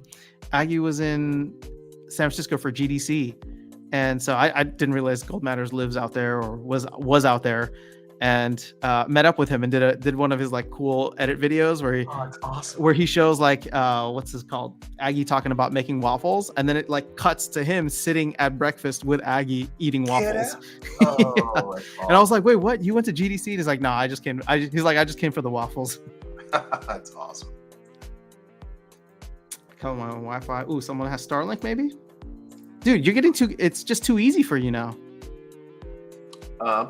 Ish. Well, I mean, when you've played as much as I have, before you start this one, Liberty Guy has a question for you. Darkestnyte, what are your thoughts on the Helena, Cleveland part of Georgia, not far from Atlanta? Yes, that's near where I live. So I live in the foothills, right? So not far from there at all. And it's beautiful, right? To be honest, my favorite place in this whole area is a place called the Blue Ridge Mountains. I spent a lot of time there. Nice. Yeah. There you go. You planning to move, Liberty Guy? Or go visit? Now, T-Mobile has 5G internet. It's pretty legit. You can bring it anywhere. Nice. Lithian, hope you're doing well. Let me know if you need help or recommendations on VPN. I will definitely let you know, Baron. Because I need to get a VPN for my stuff. Do you have one, Darkestnyte? Do you use one? Absolutely. Oh, see, I'm just casual, apparently. Morning, Bobby. Alex says no to the pillow fight. Oh man, you turned down the challenge? I don't think Tails wants a pillow fight with me. Oh man, can't wait for the push your luck style gameplay. That's what I'm most excited about with tower defense, because Darkestnyte's playing all these battles here, right? And I think what would be really, really cool is like after each wave. Now, granted, he's played them, so we know that he's gonna crush these ones. But after each wave, as they get successively harder, we're gonna talk with the chat and be like, should he go for it? Like, are we gonna start making side bets on like, is he gonna make it? Is he not? We'll start especially if it's, I'm sorry, if it's the first time, right? Mm-hmm. So if it's the first time, then it was hard, right? To get this map, I must have done it at least 10 times. Well, so the one thing that you're not experiencing right now, Darkestnyte, is the randomization and the RNG, because this is just, I think, the proof of concept. But we're gonna get different rule sets for this as well. Oh, that so there will never, like, it'll be the same map, but I don't like, there'll probably be very few times that you play the exact same map with the exact same rule sets and combinations. So it should, at least that's my thought, should hopefully keep the game fresh in many ways, because then you don't mind going back to the levels, because it's like, oh, this time I can only use these towers, or I can only use whatever. No, I agree. Helen is a great place to ride Harleys. Country road. Yeah, tons. It's very windy roads, very historic as well, right? The Trail of Tears is near here. I mean, that's not a totally positive thing, but they have a lot of historical stuff there. Yeah. Do you ride motorcycles? Are you a motorcycle guy? No, I'm too old. Like I would like it, and then I would get careless, and then I'd wake up in the hospital if I was lucky. Yeah. I actually got my motorcycle license a couple of years ago, but it just made me realize that so in Illinois they had this awesome thing where you could go take a free class, and then they kind of fast tracked you to getting your license for it. And so it's just a matter of like getting a spot in the class. So I took the class. It was awesome. I loved it. But I felt so unsafe. Oh yeah. And we were just riding around like a parking lot, and I think the fastest I went was like 40 miles an hour. But I was like, if anything happens, like I'm splattered on whatever. That was the only thing I could get. Like, I loved it, but I was like, I don't know that I could do this in like traffic, essentially. So yeah, I mean, motorcycles are cool, right? Like they're fun. I mean, they're for. What's that? Is that a hero? Yeah, that's the. that's the boss. Oh, sorry. Okay. I you can clearly see I've never gotten this far. All right. Nice. So now we're on the last one. So let's see. All right, do your thing. This map is kind of rough right here, right? Because if you don't notice this, there's this little cave there, and the little spiders come streaming out of there, right? So you have to have something that shoots really fast. They have not a lot of health, but you need something pretty powerful to take them down. That's what the hero would come in for. Yes. Well, I hope you can move the hero around between waves. What's that? I hope you can move the hero around between waves. Well, my hope is that the hero just randomly just walks on the path, right? Just takes stuff out. It like you don't control it. It's doing its own thing as a hero should, right? Yeah. Let's go ahead. So Luke's saying fun stream idea would be chat decides what tower positions, and that would be. Yeah, absolutely. I agree. Oh, maybe that's what I've been looking for things to do with the AfterSound YT account. Maybe that's what we do. I'll buy some like towers for it, and like every time we get on, the chat decides. We'll see how much we can win with it. So the interesting part that I have for the beta, right, is how many packs does this represent? These are all rare cards, right? Yeah, I don't know. So I mean, not rare cards. These are all common cards, right? So I just wonder what it actually represents. I think I'm going to tear this one up. I don't know, man. This is so like I obviously have a lot of tower defense packs now, but I only bought I think 25 in the pre-sale originally, right? And so like ultimately I feel like 500 packs is too much, but then at the same time depends, right? Because it depends on is 500 cards enough for Chaos Legion, right? So no, you're right, because the legendary and the epics are probably going to make this a lot easier, right? So I'll tell you this. I have no desire to be like a top player in this game either. To me, it's just going to be fun and it's going to be a cool engagement with the community type of game. Nice. Oh, dude, you do that so easily. Oh, and look at that, 15 full health. Full health. Yeah. But you know, when the prices for the packs were low, DEC was lower. That's when I was trying to scoop up more. So just for the SPS payout. So I don't know. Like my hope is actually that they go a little bit higher, or like whenever the pack prices do recover, then I've earned my SPS on it. I'll probably sell the packs, maybe buy a hero, and then maybe go back into SPS. We'll see. Yeah, I mean, it's skill based, right? So this is, I mean, even though Splinterlands is, I mean, this is definitely skill based. You're not playing against another person, right? You're playing against, you know, an AI. But I hope that you do have a mode where you do play against another person. Yeah. Right. They send the different creatures, and like the same way you're setting up the defense, they set up the offense. Yeah. That would be super well. Cool. I mean, so again, that's on the tower defense roadmap, which has not been updated since the beginning of the year and was never actually even fully talked about. So, but I would say that from what I've heard with tower defense, I know that they have a lot of really cool ideas for it. So once the game is out, I have no doubt that there will be, you know, some awesome updates coming in. And you know, what's cool about crypto games versus maybe your regular like mobile or, you know, Web 2 games. And this has changed now, right? Because like the Fortnite model, or maybe some other games where you just get these constant updates. I feel like you're going to get that with Web 3, and as long as the economy continues to grow, you get a lot of that funding that goes back. So maybe this isn't a Web 3 thing, but just a gaming thing in general, because we've seen this across Web 2. So, but as the economy grows, it's like beneficial for everybody, right? And obviously, they'll need to find ways to earn ongoing outside of just pack sales. Yeah. What I'm interested in seeing for the first couple of months is what the meta looks like, right? To know that, right? And that just takes experience. Like I know which towers are good, at least based on what I've seen, right? Which towers are good, which ones are not, and where to put them and how to make them work. So they definitely synergize together. So figuring that out, I think, is an important part of it too. Yeah, for sure. Hey, how's your season going? Man, I was one win away from champ. I was one win away from champ with no help, and then I've just been losing a tremendous amount. But thank you for the delegations. The bot got very close. Actually, no, the bot hit it, but I didn't hit advance in time, and so it lost a couple of battles. Yes. And I was there watching, and I said, I know. You gotta click it, and it's so funny. Turn the bot off, right? So yeah. I'm sorry. No, go ahead. In the season, right? This is the time, right? That's very difficult and competitive. Towards the end, right? The last 2 days, that it lightens up a little bit. So yeah. And I stopped playing, right? So I hit my goals. I'm good, and you don't want to earn more cards though.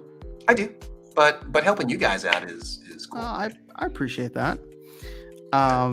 But I feel like you should just be trying to earn as many cards as you can. You're raising the alarm that you think that they're going to stop printing soon. So, well, not soon. I think that we're on a timer, right? So I think that there's going to be an adjustment because I think we were looking at splinter cards, right? Yeah. We were looking at the percentages. Print rates are pretty high now. Yeah. So when you combine it with the ECR change, the fact that you can get many more cards than you used to, I've got a lot more cards playing because I can just refill my ECR. It's been significant, right? So it feels like an accelerator has been hit for the printing out of those cards. So get them while you can. Yeah. Get them while you can. Yeah, I was just going to share the story with folks yesterday that like early morning yesterday, I was playing the game and I was like super close to champ, and I lost like 6 games in a row. And it was another, like, you know, I quit this game pretty much every day. So it was at that point that I said, I hate this game. I'm quitting. Screw this. And I turned the bot on and I put my ECR all the way, or like, you know, the bot thing all the way down to 0 so that I wouldn't be tempted to play any games. And then like a couple of hours later, that's when I get the text from Darkestnyte, who's just like, hey, congrats on champ. And I was like, damn it, that wasn't me. I mean, it's awesome, but it wasn't me. So... But it's just funny. Oh, hey, look at this. It's funny. I just pulled this up. You know who that is, right? Hold on. I can't read it that small. Oh, sorry. Oh, yeah. That's Tails. That's Tails. Yeah. Tails just messaged on Discord, I think. Yeah, I see. Said something to me too. I'm not gonna look at it yet. So. Oh, let me just see if it's. Oh, he's another one that wants to come to. Oh, of course. The After Dark Fest. So, he's just messaging me. Yeah. All right, cool. Yeah, so we only have one confirmed person so far. That's Virus. So Virus gets a cot. He already said he gets a cot at the house. Yeah. Good there. So. Wait, am I not confirmed? Well, yes, you are. So yeah, I'll have a spot for you. So you're good. That's all right. I sleep on the floor. I'm low maintenance. Yep. Let me see here. So I used to travel often, Blue Ridge Mountains and Deals. Gap. Some of the best motorcycle road in the country. Nice. Yeah, okay. It is. Yeah, it's awesome. Yeah, and I camp and hike there also. That's exactly why I go there. Baron says, I've never ridden street, only dirt. I don't trust others enough to ride street. Same. That's actually, it's not even that I don't trust myself. I don't trust others too. So. Cell phones and all that. Yep. Yeah. Yeah. Riding my son has a motorcycle. When he got it, he called me and said, hey man, you're not going to be happy right now. Is he older or younger? He's my oldest son. Okay. And he said, Dad, I got a motorcycle. And I couldn't even talk, right? I was like, dude, you know how I feel about them. Like, why would you do it? Because we've had, family pass away on motorcycles. Oh. And so, it's a whole. Yeah. Well, I mean, it's just, that makes it personal. So. Right. And so, and again, I would rather ride it than have my sons ride them, right? Yeah. So, because I think I would at least have some sense about it. But when you add young testosterone, a poorly developed, brain, it's an accident waiting to happen, right?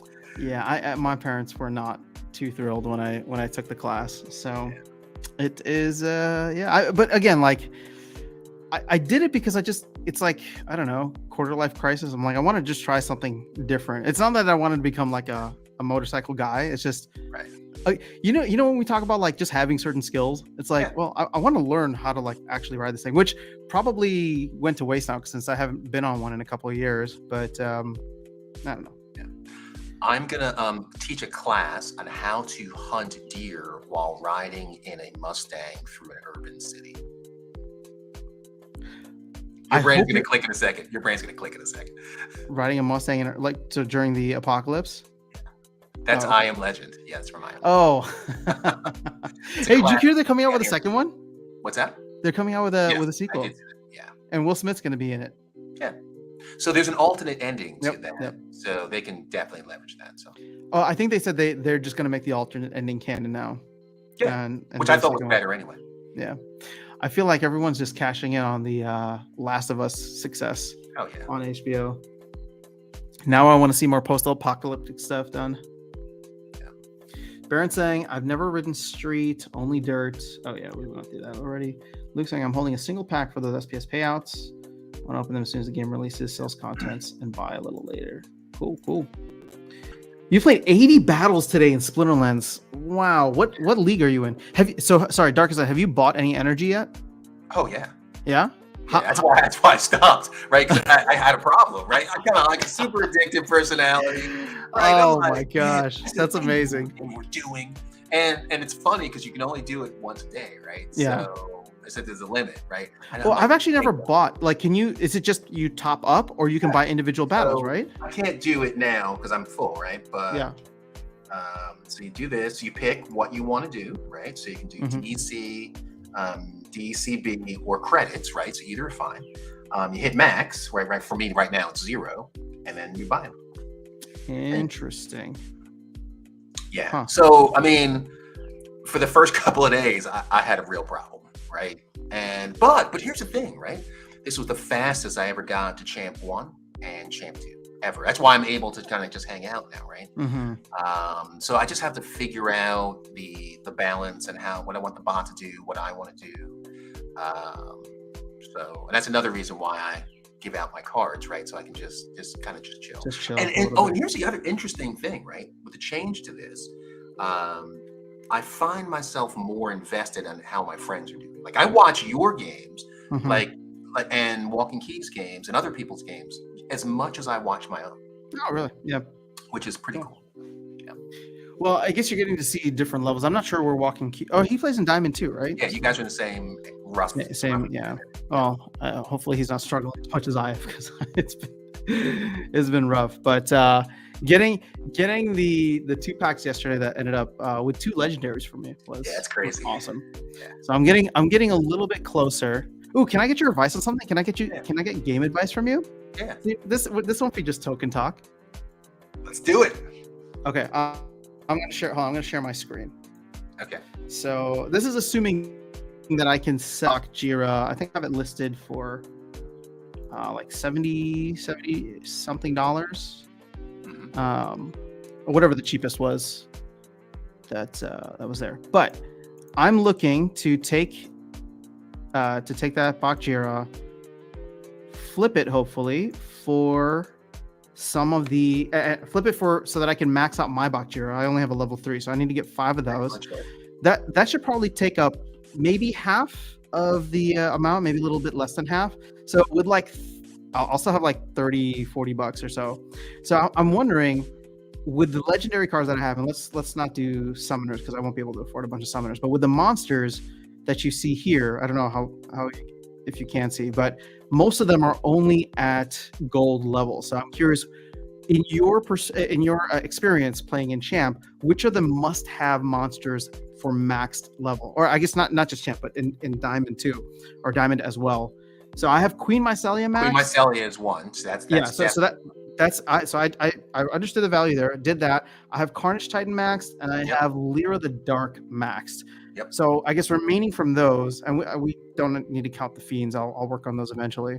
Yeah. But so who is it? Ifrit Rising, Grum, River Hellendale, So here's the way I would break it down, right? So there are core cards, and then there are support cards. Because I see one there that you're close, right? How often do you play Life? A lot. So Adelaide would be a really good one. Yeah, I'm only three BCX away, so that might be one that would be easy. Yeah. You know what I don't like about her though? I don't like that she gives swiftness at level 4.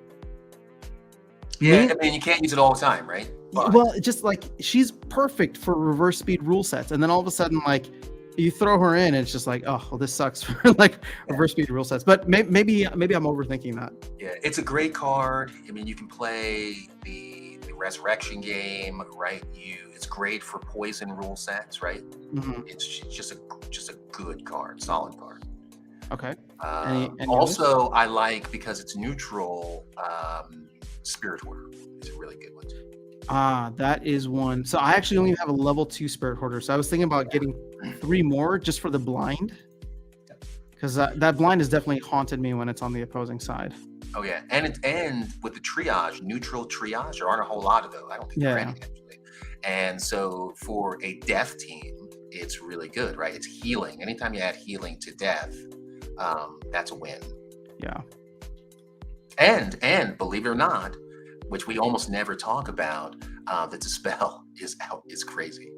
And now you need more. The spell's gotten buffed, yeah. Yeah, you need it more now. So would you say Chaos Dragon is one that you use a lot? I do, but the mana price is just so high, right? It's so high, yeah. It will often sits on the sidelines because of that high mana cost. So. Okay, what about Desert Dragon? Excellent. So I'm always surprised that the Demon Shark is more popular than that. Mm-hmm. I mean, they're similar, right? But I think Desert Dragon, I think it's better than Demon Shark, especially since you have Lux, right? Yeah. Well, so one of the reasons that I want to get a max version of this, and this is what I'm talking about, where it's just like I'm looking at the level 4s versus the level 3s. So, for example, like this one, you get Giant Slayer or Giant Killer at level 4, and that, to me, that's a huge thing. Well, you don't just get Giant Killer, but you also get the the 6th damage. So now all of a sudden you can do like 12 damage to a lot of these like higher mana cards. Yep. So that changes the dynamic of that card and makes it a must-have in many ways for me, versus something like Spirit Hoarder, where it's like you get most of the benefits at level 3 with the blind. Sure, you get 1 extra magic damage, but again, to me, the bigger thing is like the ability set in blind. Have you ever seen the Desert Dragon go off? Oh yeah, one of my favorite things to do. Yeah. Yeah. So it has the Giant Slayer, right? It has Retaliate, and it has the Trample, right? So and Pierce and piercing, right? So it's just going off. Yeah. So yep. Need to get that. See, Uriel the Purifier. Here's another one where it's just like, okay, I have a level 3. Yeah. There's no stat changes in the at level 4. So for like essentially double the cost, because I have to go from 6 to 11, I get redemption, and I'm like, how good is redemption? Is it that good? You know what I mean? Yeah, I remember when I got Uriel, I'm just not impressed. It's a big meat shield, right? It heals itself, but lack of shield, that it just yeah. And it only attacks every other turn. I mean, it's just not good. I mean, I like it, but I'm playing in a different meta than you, right? I'm playing in like mid diamond rather than champ, so I'm sure it's not as popular in champ. I would rather have a Bakjira than a Uriel. Yeah. Well, like I said, I'm planning to get the Bakjira for sure. Yeah. But here's another one that I'm curious to get your take on. So, for example, one of my favorites. Yeah. So there's no stat changes, but you get the force field, and like I didn't even, for the longest time, I forgot that he had force field because I just play mine at gold. But then it's like I'll go up against someone and I'm like, oh yeah, take him out, 7 damage, and all of a sudden I'm like, wait, what? 1? So I feel like this adds a lot of value to him at the higher level. So when you think about your splinters, right, where do you feel you have the biggest gap? That means that's really where to start, right? Like when you think of all all of them, right? You're like, and maybe it's not a legendary one, right? Maybe you might want to look at some of the epics and even rares. Sure. Actually, my epics suck because there's just no like epic potions. Yeah, like do you have a maxed out acid shooter? Because that's an amazing. I don't have a maxed out anything when it comes to epics, unfortunately. Yeah. Like Forgotten One, I need to get a couple more because I at least want to get Retaliate. That's one of the things that always haunts me. Yep. So hopefully I can get. I think I need a couple more there. I want to get a couple more Jin Inferni just because he gets stun at level 5. So that's another one that I'm targeting. What are the other must-haves? So I would say, acid shooter, definitely, right? Weirding Warrior is excellent. Again, if you're playing Death, right? Oh, he's the one with Rust, right? He has Shatter, actually. So Shatter. Oh, no, he gets Rust at max level, though. At max level, and with the Amplify. Amplify. Yeah, it's just... So you combine this one with your First Wendigo. Yep. Nice combo. Yeah. Damn. All right. Well, I have a level 3, so I can get the Amplify at level 4, but... Yeah, and plus, there's enough. If you go legendary, there are rule sets that say you can't play legendaries, right? So. Yeah, I'd love to get the stun on Magi Necrosi, but I'd have to max it out. Do you use this card a lot in Champ? I do, yeah. Not as much though as some of the others, right? It's there. There is the reward card. I actually use more. So if you go to Death. And then it's a reward card. Oh, the Scout Revealer? Yeah, that one. Yeah, so you get the stun at level 1. Yeah, that one's so much better. Yeah. Okay. Interesting. Hold on. There was one more I wanted to ask you about. Oh, are you still big on Demir? Do you still use it a lot? Yeah. Yeah, when I want to get the scatter shot around, but again, we have so many options now. Yeah. But it's good. I don't know if I would chase after it though. Sure. I feel like the value comes in when you get the pierce and then the extra damage, so that's gonna be a lot. Venston Wolf is saying Magi of Chaos. Is this one? Yeah, that's a good one too. With the press, right? Yeah. Yep. What's the price on those? I'm curious as to what they're looking like. Magi? Yeah. I think they're like $1.50. There you go. Yeah, $1.50. Yeah, that's a good solid card. It has good health, right? Mm-hmm. And it has a press. People will be happy about this. If you get it for $1.50 per BCX, it's $69. Nice. just for the memes. Let me see here. Rares. Do you have your Murdali Guardian maxed out? I don't think I have any of the rares maxed out, actually. Yeah. Most of them are And- still gold level. And you play water a lot, right? So Yeah. that's a game changer right there. So here with water, there's two that I need to get. Excuse me. I want to get at least a level 7 for Demon Shark, because then I get that retaliate, which is huge. Yeah. I don't necessarily need to max it out, but I can get the retaliate there. And then Deep Lurker was the other one. I'm just like, that's a no-brainer. It's just it's going to be a lot because it's a ton of BCX, and it's one of the more expensive cards. But looking at other comments too, I've been working on my Chaos Agent, so you can see I'm level 9, almost halfway through level 9. So, but the problem is I was taking a lot of my extra vouchers and selling them to buy more BCXs of, like, these common cards that I need. And then land came about, so now all those vouchers are going towards the ECB. Yeah, I've been doing the same. Yeah, the Chaos Agent is probably one of the best cards. Yeah. Easy. I didn't even think about that because I didn't see it. I probably picked that one. Well, I didn't have commons highlighted, so yeah, I would say that is a staple card, and it just fits in everywhere, right? For one, I love it. Yeah, I mean, it's just the level 10 with backfire is where it gets its like full value to me. Yeah. But Murdali Guardian, I'm like, no, I'm still a lot of BCX away. Those are all 1 BCX cards. Yep. Yeah, so we'll get there eventually. I mean, but it's funny, right? There are a lot of cards there, right? But I think we went to very specific ones, and I think we all know what they are, right? Forgotten One on this one, Ask Shooter. Toss the Wide is nice if you have it. Yeah. It's not. Well, again, it's like just get to level 4 with the Inspire. That's the real value there. Yep. Which I guess I'm not that far away from. I would only need 8 more. Maybe I should do that. But again, how often do I use him? And that's the thing, right? Yeah. There are core cards that just have to have. Wave Root is another one I want to max out for the Return Fire. Absolutely. Yeah. All right. Did we cover most of your core cards? Yep. Cool. Actually, let's look at Rift Watchers. Oh, bro, I'm not even there yet. I mean, we'll look at it, but let's see.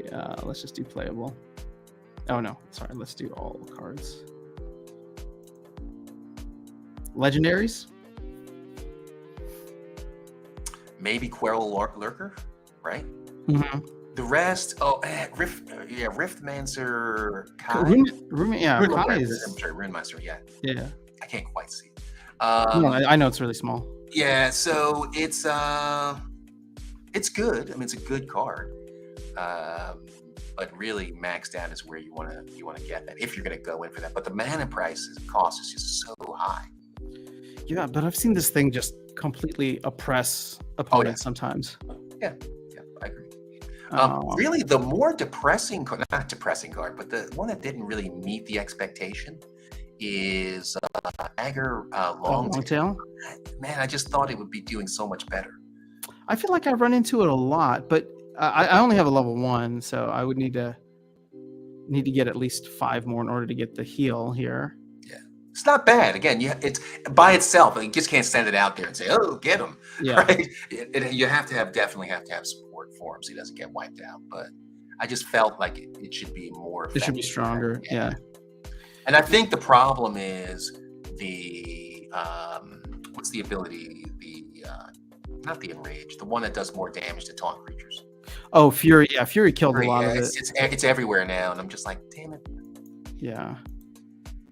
And see, like, I mean, Ancient. Do you have a max version of him? Yeah. Because he's a core lurker killer, and I guess. Agar Longtail too. Oh yeah. With that Fury ability and Pierce. What about summoners? Who's your? Wait, how come? Because there's no legendary summoner for Rift. I know, but I'm on Epic. You were. Okay, we're gonna go back to playable. We'll go to all cards. I think there's an issue here. Well, because you're clicking monsters. You got to click something. Oh, didn't even say that was still highlighted. Thanks. I was like, time to submit a ticket. All right. I know we've been through this before, but do you find yourself using any of them Ilthane regularly? all the Okay, time. Elthane. She's the best. Yeah, she's pretty good. So what about Fernheart? I know you're excited about Fernheart. I use them. But again, with all the other greens I have, the bot picks it most of the time. But if I'm playing, then I play Fernheart quite a bit if I have green. But Ilthane is so awesome. I feel like I get like the ranged only and the magic only so often now. Yep. So I feel like it would come in super clutch in that. Yeah. Depending on which one I get, I usually switch between Ilthane and the Oster Rotwell. Right? Yeah. I don't have the Thorns summoner. What's his name? I hate him anyway. I don't have him. I thought about buying it, right? Because it's one of those core cards, but I'm like, nah, it's too expensive. And we'll see Thorns and another summoner at some point in the future. Yeah. What about commons? Or sorry, rares. Any of these you're using regularly? Corsair Bosson. Oh yeah, this guy's absolute stud. Yeah, he's awesome. He's also a pretty good card. Yep. And then let's see, probably Runic Skyclaw, but I don't use it nearly as much as. I mean, again, the mana price cost is too much, and you want to have a balance, right? Good for flying games though, or earthquake games. Yeah, and when it gets going, I mean, it really does an enormous amount of damage. You know what card I thought I would see a lot more often is this Tinderlock. I see quite a bit. Oh, you do? Okay. Oh, again, maybe the meta for me in Diamond is not. Yeah, it's a fantastic card, right? Yeah. This is a card I'm starting to see more and more. Yep. Cabalist. Yeah, I use it for the Amplify. Amplify, Giant Killer, but then also Demoralize. Because I was like, there was a game where I'm just like, I totally forgot that he had Demoralize. And it's just like, why are all my monsters -1? And then I had to like go card by card on the other team. Yep. And of course, Queen of Crows is she's great too. Yeah, really I always go up against her in these like ranged only battles. Yep. Dude, it's perfect. Look at this. -1 range and return fire. Yep. Are there any ranged monsters that have Amplify? I don't think so. It's the weirding one. Oh my god, yeah. So death is perfect. Oh my gosh, death is perfect. Yep. Wow. I was going to say the weirding way. My Dune brain kicked in for a second. The weirding way. Commons. Wellherder for sure. He's good. Yeah, that's a fantastic card. I want to get this guy. Yeah, up to level 6. I don't think I've ever used it. I've never. Really? Okay, that's good to know. It's too expensive, right? But the other, the Ash Mirage, is outrageous. Wait, hold on. Too expensive from a mana perspective? Yeah. For 7 there are other cards, right? There are other cards you can play that have the repair. Like what? What else do you play? So you have Murdali Guardian, right? That's okay. One. You have the little Scavo Hireling, right? Another one. Sure. Yeah. There are better cards to put in typically in that reach position. I'm not going to pick this one over those, right? Yeah. Okay, fine. I feel like the only place that I would really use this card is like melee only games. I mean, you could, right? But they're still better cards, right? And it doesn't have Reflection Shield, right? Which is one of the first things I look for is cards with when I search, right? I do Reflection Shield, put that out there first. But Ash Mirage, guess what it has? Reflection Shield, and it has that negative to range. So. Are you a big fan of this Arachne Thug? I am in certain rule sets, right? This card's always rule set that complements the trample. It's fantastic. Fair enough. Yeah. So usually I'll use that one when I get a no heal rule set and I can't put my Corrupted Pegasus in or something like that. I'll put that in. All right, fair. All right, we'll just do one last one. Yeah. How are you liking Ruse? I haven't really used it a whole lot. I got a good one. I maxed out a gold foil version of it. And what I like about it is, I think you and we disagreed whether to wait or whether to get it. And there's not a whole lot out there on the for sale, right? And so I ended up getting it for what I felt was a really good price. So, but in terms of combat effectiveness, I still have to experiment with it. Yeah, I like throwing him into the Thorns rule sets. Yeah. Just so that he triggers that martyr ability after doing some damage. Yep. Hold on, let's go to printing and distribution. All right, as a reminder for everybody here or anybody listening later, you have until Tuesday, so about 48 hours from now, to claim your ruse if you have not already claimed him. So grab your vouchers, grab whatever you need. But so we can see here. Oh, sorry. Let me just finish it. So we can see here. I mean, I believe there's like 550 eligible to be printed, and we're only at 360,000. So that's crazy. So it's going to be even rarer than expected. But yeah, go ahead. No, I mean that's it, right? So think about by Tuesday, that could be 150,000 just absolutely missing. Yep. And so what is that going to do to the price? What's the price now? I think it's still like around like 52 cents or something. Yeah. So 363,000 divided by, or what, 820 divided by 400 means that we can have only 909 max copies. And for the gold, what is that? I see we have 16,000 out there. Oh yeah, I guess there was some printed in gold. Yeah. Oh, I guess we could break it down. So what is it? Where's ruse? 346,802 divided by 400. So we can have 867 max copies regular foil. And gold, there's 8829 divided by 38, I think. And then another 232. Okay, so never mind. So it's not 909. That was an oversimplification. But still, it's still low, right? It's still much. I mean, it's much lower than Archimus. Yep. Which is a great card too, by the way. Mm-hmm. I see it almost everywhere.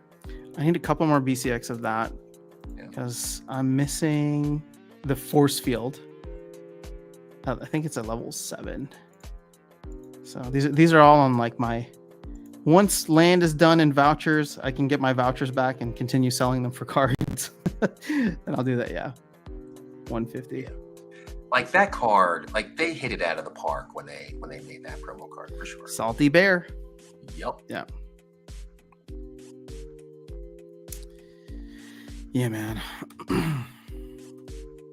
All right. You know what's really weird?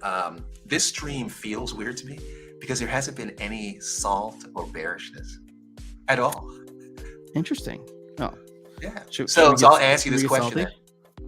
No, I'm going to ask you the question, right? What what do you feel that we're missing now in Splinterlands? What are we missing so that there's no salt?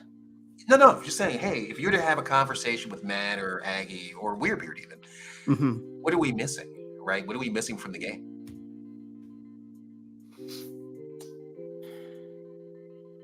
I mean, we're still missing a lot, but well, I mean, I think there's a lot of like nice to haves that people have put up. There's a lot of like wish list things that Weirbeard has shared with the community that we would like to have. But to your point, land is here. So all of the crying about when land is no more. Now, you're going to get people crying about why land this and why land that. Sure. But for the most part, nobody's like, it's not about when, it's about like certain different kinds of implementations. And, you know, again, I think people need to realize, and I've said this several times in like different videos, but like, it's just going from 0 to 1. So like land is done and it's here. Yeah. Is a huge step forward because now it's just about iterations, and some of those iterations will be bigger than others. Yeah. But like, I'm excited about land phase 1.5 in Q2 because we, you know, like if we can get all that stuff implemented, it's going to make land actually usable in many ways. The proposal right now is currently passing for SPS only going to surveyed land. Yep, which I think is huge. So yeah, I mean it's here. A lot of people are going to be disappointed, and I will say that I'm not surprised. if anything, we almost called it here, right? Like once land is out, people can be like, "That's it, huh?" But I think it was just hyped up for 2+ years that the expectations were raised way, way too high. I think just the community that land brings, right? Like we're all on similar, close plots of land, right? I can benefit you, you can benefit me, and I think that's going to be huge. Yeah. Titles, right? We're going to get titles with it, so that's going to be awesome. Mm-hmm. So, oh yeah, are you going to get another Rooney? I have no choice. Do you want to be Rune Guard or a Warden? Yeah, I'll swap out, right? So yeah, I think that I like the sound of Rune Guard, right? But Rune Warden's cool too, right? And I have that. Warden sounds like you're just running a prison. Yeah, well, it sounds like so to me, Warden would be like a ranger out in the Game Warden out in the forest, right? Which is cool, but Rune Guard sounds like military. So. What can we come up with something better? I mean, obviously they already came up with the names, but like if you owned 5 plots of land, I feel like there could be like what's like a landlord executor. See, like I mean, I've been like Ranger. You said Ranger earlier. Ranger would have been cool. Ranger's cool. Yeah. So, but I mean, there are a lot of good, like landholder titles, right? Mm-hmm. So you have dukes and earls and knights and lord. Lord is actually probably. I think there is lord, isn't it? No, well, they got rid of that. They did all these like new age titles rather than. I think I would have preferred the older ones, right? Like Lord. I voted for the older ones too. Yeah. All right. Let's catch up on some of the chat here, and then we're coming up to 2 hours. Yeah. So we can start to wrap up. Sounds good. All right. Ooh, Lotnik making a comment on your background, which is the first thing you asked me when you came on. Yeah. So he's saying it's not making your head look good though. Oh, well, we'll fix that next time. It was a test, right? The first one to say something about it. So. Yeah. Bronze League, love testing out my strats. Nice. All right. So my opinion for the best overall shift motorcycle is a Kawasaki. 70+ miles per gallon. Oh, that's wow. I mean, that would be nice. That's awesome. But I'll ride one of those like 150cc scooters. I'll feel a little bit safer and not go as fast. TK, what's your favorite martyr combinations and weapons training combinations? I'll have to ask my bot. I don't have one yet. Yes. I like playing Earth a lot because you get kind of the double martyr there. I think Earth and Fire have that now. So one of my favorite things to do has been play. I know you didn't ask me, Trini, but I'm going to answer the question. So one of my things to do is play, for example, like Obsidian with Dr. Blight and then surround Dr. Blight with 2 martyrs in like a poison rule set. To me, that, I don't know, it just makes him unstoppable then. As long as he can hit whenever he's trying to hit. Can't run Desert Dragon. No, you can't. That's why you saw me do the face like, I don't think that was right. Yeah. Oh, did I say that? No, I said it. And I was like, wait a minute, no, you can't. I was like, oops, I don't want to give him false information here. Wording War is one of my favorite chums, says Lithium. Yeah, it's good. Will you do a group survey thing?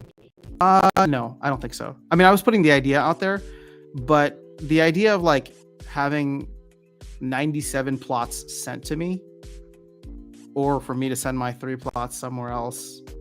It's a lot of administration. Yeah. I mean, and not only that, I would need to have the DEC or DECB available for all those. So I guess it's not as feasible as I originally thought. If you're large landholders, right? Like, and again, it's like somebody that a friend, family, neighbor, that you guys play the game together, then I think it would make sense. But group survey, I mean, I know there's been a couple of people who've like responded to that and said that they were in, but it just seems like a lot of work to do, and I'm lazy. But here's the thing, though: doing it, you only have to do it once, and the benefit would be significant, right? True. I mean, it's nice to get the guaranteed minimums. It's just that not everybody's going to be happy, right? Because then still that what is it, like 75 of the plots are going to be common, right? The good thing is that it's not like, oh, who gets what afterwards. It's like you reveal and exactly whose plot is where. Yeah. But let's talk about it after this. You want to do it? Well, let's just talk about it. Okay. Because again, it's a one-time thing, right? Sure, yeah. And you don't want to be looking back in the rearview mirror saying, "Man, I should have done that." Because I've done that a lot, right? So. Yeah. All right. Well, Actually, so let's put this out there. Are you interested in doing it, and how much land do you have? And then maybe Darkestnyte's going to try to convince me if we have enough interest. Let's just talk about it. Let's talk about it. Because one time. Well, I'm just trying to see what the scale of this would look like. Because between you and I, we have 8 lands, I think. I have 5. No, yeah, I have 5. I have 5. You have 5. I have 3. So. Yeah. Off topic completely. Are you still on walking and stepping? I don't do walking anymore. I still do stepping. Aggro with a life team works great. Oh yeah, the resurrects on aggro longtail are annoying. Luthien likes Fernheart too. Yeah. Myler Crowling. Yeah, never played life, but now with the new Soulbound Summoner, I could play Captain Katie and win all the time. Nice. Bruce is awesome. Don't claim it. Less supply equals better press. Lots of accounts probably have less than 1K. Actually, that's a good point. SPS stakes, so they can't claim Ruse. Like I said before, they're lodged. Yeah, that's fair. I was unpleased with SPS in unstake not contributing to votes for proposals. But I think that's how it should be, Vinston. I feel like it should have been the same for Ruse, honestly. So I mean, I don't particularly like it either, but there are some proposals where I just don't vote with full power, especially if they're already going the way that, well, actually, especially if they're already strongly going one way or another. I just like to always have SPS in the process of unstaking. Is that weird, Beard? I don't know. I thought the same thing too, but this is when we were talking about salt. I saw the comment come in just as insert salt when you said there was not enough salt. That's funny. Boss fights, missing battle pass, salt, bear. Yeah. New player experience is missing. See, here's the thing. I think people think that there's just going to be a switch flipped and we're going to have like a brand new player experience, but yeah, it's going to be over time. It's going to be a process. And I would say season rentals are there already. If we get one-click rentals, that would be awesome. We already have that kind of with Peak Monsters. And the energy system is definitely for new players too. They don't have to understand ECR. True. I'm playing Forge now. We're missing our Lambos. Wait. Can you wait a couple more weeks? Yeah. Hey, Bitcoin to 1 million. How much is a Lambo? I don't even know. Yeah, a lot.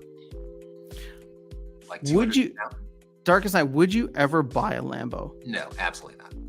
Even if you had, you know me well enough by now. I know, but that's what I want. That's what I wanted to ask. I don't even know the price of a Lambo, but I was like, how much money would you need to have in order to convince yourself to go buy a Lambo?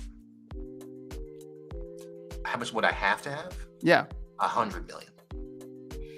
But see, at that point, I feel like knowing you, and maybe I'm going to paint you too generously, but I feel like if you had 100 million, you'd probably want to do like other productive things and go buy an expensive car. Of course, absolutely. So yeah, I would. I mean, I saw a house when I was in Greenland. I saw a little house in the middle of a field, and I was like, that would be perfect for me. Yeah, right? Just that stuff like that it's not a thing that I want to do. I would go like rent a Lambo, or like go to like one of the that with my friends. That would be fun, right? That would be super fun, and maybe take a couple of pictures, and that would be it, right? I would not want to own one. To me, like I don't know where I heard this, but I'm sure many will agree. But it's like the joy you get from experiences rather than owning things is like so much higher, and so it's just like, yeah, Lambos are cool, boats are cool. I don't think I'd ever want to own one, but I would like go out, like I would rent the boats all the time. You know what I mean? If I had the money for it. Vincent says, I wish someone could convince me that SPS on exchanges was beneficial. How do you feel about this actually? If we get on Binance or Coinbase, do you feel strongly one way or another? Well, I mean, again, it's like throwing Axie out there, right? Some people are going to push the price up just because they perceive that there's a value in it, right? So I think it can be good for us. Sure. Especially, what's the saying? Buy on the rumor, sell on the news. Yep. Right. So we have constant news coming out, and that's true, actually. Yeah. So it's an opportunity. We know when news is coming out, right? We can prepare ourselves to take advantage of some of those opportunities, right? It'll be a lot easier for us. Yeah. I mean, I know there's been a lot of arguments that it's just going to be like exit liquidity for whales, but I feel like it also provides an easier on-ramp for many players and a sense of legitimacy to be, on a Coinbase or a Binance. Yeah, like I said, like Axie, when it took off, it was all on the exchanges, and that helped drive a lot of their value. Yeah. Excited to get a Warden title for 5 plots. There you go. I guess I'm going to need a couple more plots for a Warden. Yeah. More American players and market. Yeah. So does listing on exchange retain players more than an improved new player experience? I think it doesn't either. I think those are completely separate. Yeah. Being on an exchange isn't about retaining players. It's about bringing in new players. But I would say the new player experience is about retaining them. And visibility, right? So, people will want to know if they buy some of that SPS, right? Hey, what is this SPS? And they see it's tied to a game, they may play, right? Or they might just continue to buy it and seeing that the value is just going up. Yeah. All right. Group survey will improve chances individually for getting a keeper castle. No, I don't think so. Because they're fixed. I think those are fixed. I believe they're already going to be fixed. And it's like, if I was to do this claim with you, it would be across different regions, right? All those plots would be across different regions, so it wouldn't matter. Splinter Forge as well, but feel like Splinterlands can do. Yeah, I mean they will come out with something. Darkestnyte will buy a Lambo at 10 million, max 20. That's not nearly enough. No, not at all. That's funny. All right, man. Well, we've hit the 2-hour mark here. I think it's getting close to lunchtime ish. Yeah.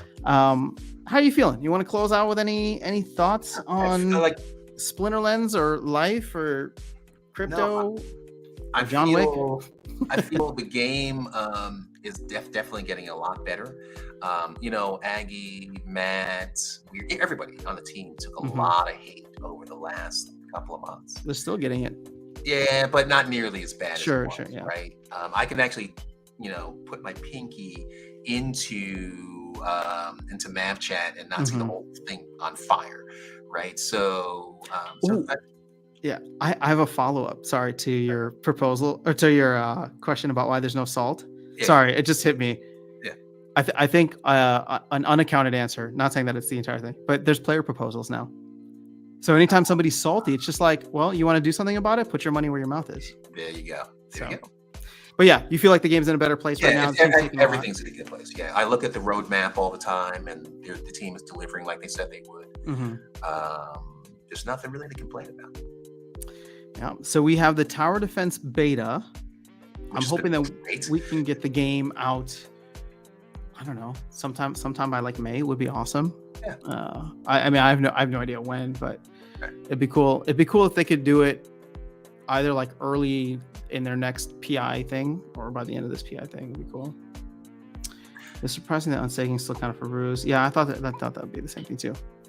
What else you got planned for the rest of the weekend? Sit on my butt.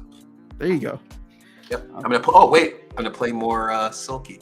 Really? Man, you really love it, huh? I do. That's awesome. No, I mean, I'm sorry, I'm not trying to call you out. That's awesome, actually. Yeah. I mean, it's just fun, right? So, I mean, I love to just watch TV and, sit there with my tablet, come up with different strategies, right? And this to me bodes so well for tower defense. Oh, I think so. It you're playing this game, and here's the thing, right? I always call you the player's player, right? Because you don't care as much about the earnings. You just want a good game. And here you are playing the beta of this game where it's the same repetitive levels. They don't have the RNG kind of setup yet where you get different rule sets and all that. And you're finding it fun. And to me, tower defense is way easier to get into than Splinterlands. So I'm one of the things that I'm most excited about is actually trying to get people into the tower defense game that are casual gamers. I mean, even my mom, I'll be like, Mom, if you're interested in this, give it a try. I'll set up an account for you. And then every time you want to play a game, you can earn some crypto. All right. So it's mastery, right? That's the reason why I'm playing still, right? I want to master the maps and master the feel of it, right? So I feel like I've done that, right? So I hope there's another iteration of the beta. Yeah. Hey, we've added 200 new maps. They're cool. Going through each of them. Yeah. So they're gonna post it and be like, per Darkestnyte's requests. Yes, that would be so awesome. We're adding level 3 now to offer all beta testers. That would be super awesome. That'd be cool, man. All right, guys. Well, I will be live on Tuesday. Unfortunately, there's no surveying, no actual surveying going live then, but we'll have the Mav server to discuss all that fun stuff. But have an amazing rest of your Sunday for those here on the Western Hemisphere. For all of you guys where it's already Monday, I hope you have a great start to your week. catch up with you soon. Peace.